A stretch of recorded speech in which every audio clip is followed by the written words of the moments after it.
2008 सिंगूर और नंदीग्राम में दम दिखाकर साल 2008 में दीदी ने बंगाल में लेफ्ट की अभेद पंचायत व्यवस्था में सेंध लगा दी। ये वो पंचायत थी जो बंगाल के गांवों से जुड़ी थी और इस पर 3 दशकों तक लेफ्ट का कब्जा था।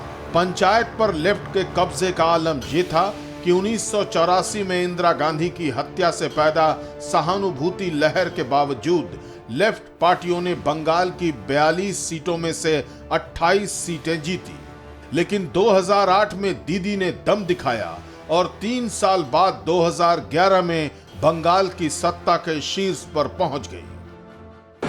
संविधानेर प्रति आमी अकपट श्रद्धा और निष्ठा पोषण करिब।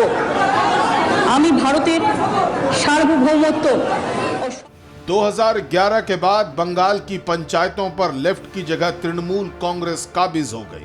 बंगाल में तृणमूल कांग्रेस की पकड़ शहरों से लेकर दूर दराज के गांव तक हो गई।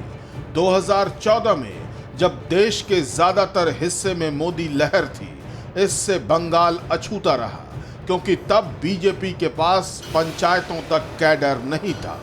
बावजूद इसके बंगाल में बीजेपी की कामयाबी चौंकाने वाली थी। 2009 के लोकसभा चुनाव में बीजेपी को 6% वोट मिले थे। 2014 में ये बढ़कर 17% हो गया। फिर 2016 के विधानसभा चुनाव में बीजेपी का वोट प्रतिशत घटकर 10% पर अटक गया। लेकिन 2019 में ये बढ़कर 40% के करीब पहुंच गया।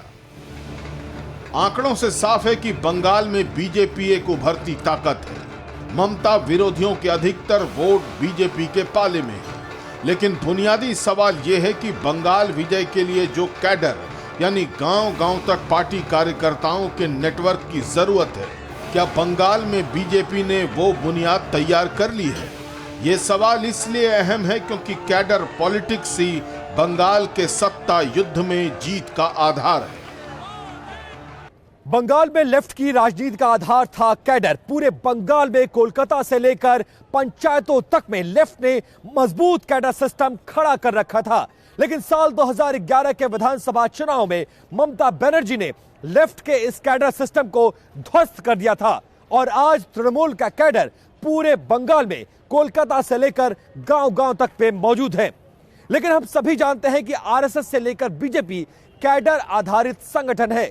बेशक कुछ सालों पहले तक बीजेपी और संघ के पास बंगाल में ठोस कैडर सिस्टम नहीं था, लेकिन आज ऐसा नहीं है।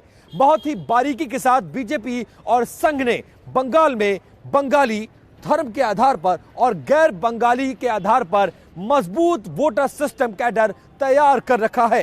टेली सीरीज के इस एपिसोड में देखिए cadre changing the dynamics.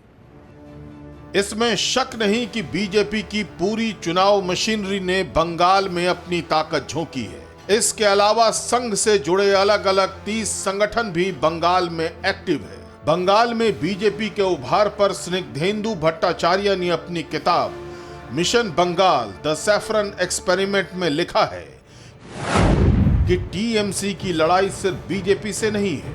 TMC की लड़ाई 30 से भी अधिक संगठनों वाले संघ परिवार से है। संघ परिवार के संगठनों ने जिला स्तर पर बंगाल के सामाजिक आर्थिक पक्षकारों तक पहुंच बनाई है। यह उसी तरह की सामाजिक आर्थिक पहुंच है जैसा लेफ्ट फ्रंट ने तैयार किया था। इसमें लोकल यूथ क्लब से लेकर पंचायत तक, धार्मिक आयोजनों से लेकर सामाजिक आयोजन तक शामिल है। फिक्र आपकी, सोमवार से शुक्रवार रात 9 बजे सिर्फ TV9 भारतवर्ष पर।